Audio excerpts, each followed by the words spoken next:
Okay, so picture this. You pay hundreds of dollars, maybe 50,000 yen a year, for a membership that straight up promises you, well, nothing. No new skills, no money back, no concrete results of any kind. And yet, people are lining up to join. So you gotta ask, right? How in the world does a business that offers zero tangible outcomes not only stay afloat, but actually crush it? Well, we're gonna pull back the curtain on this brilliant and honestly kinda terrifying business model of the zero-result online community. First things first, you have to stop thinking of this as a service. It's not. It's an incredibly fine-tuned money-making machine. The entire thing is engineered for maximum profit with the absolute minimum of effort. I mean, just look at how it's built. The overhead is ridiculously low. The main cost is a cut for the platform, but the content? That's usually just stuff they've already posted on social media, just repackaged. The day-to-day operations are just part of what the founder's already doing. And advertising? Forget about it. Their personal brand does all the heavy lifting. It's a recipe for almost pure profit. And what's the result of that recipe? A gross profit margin of 70 to 90%. That's an insane number that most businesses can only dream of.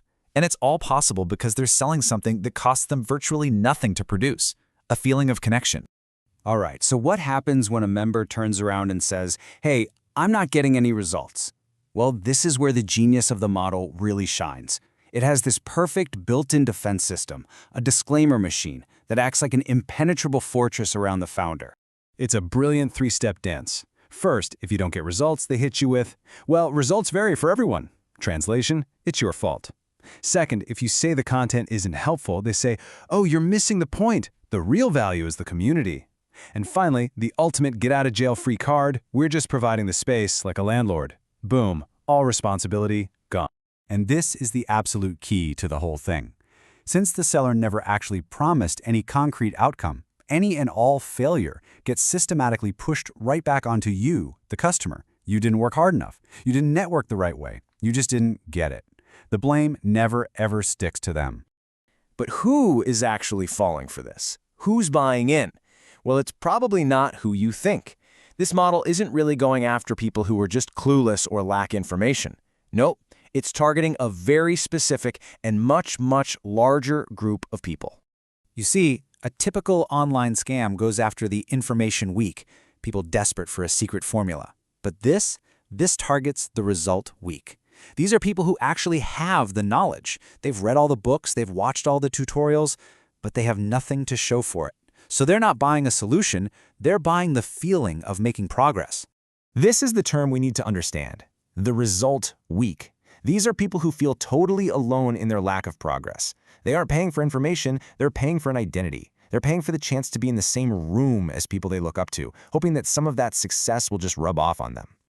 And all of this leads to the final, fascinating part of the puzzle. Once you're in, why is it so ridiculously hard to hit that cancel subscription button, even when you know deep down you're not getting any real value? Well, the value you think you're getting just slowly evaporates over time. That first month, you're on a high, full of excitement. By month 6, you're just showing up because, well, it's what you do. And by the end of the first year, the only reason you're still a member is that you can't come up with a good enough reason to leave. And that little monthly fee just keeps quietly slipping out of your bank account.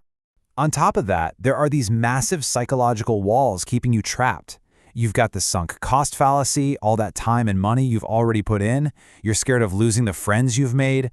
But the biggest one? The self-blame. Quitting feels like admitting personal failure, like you're the one who just couldn't hack it. And the community itself makes this feeling 100 times worse. Anyone who questions things or leaves is just quietly ignored or written off as not a good fit. But at the same time, every tiny win from any other member is shouted from the rooftops. It creates this powerful illusion that literally everyone else is succeeding. So if you're not, the problem has to be you. So the point here isn't to paint these founders as evil villains. It's about understanding the system.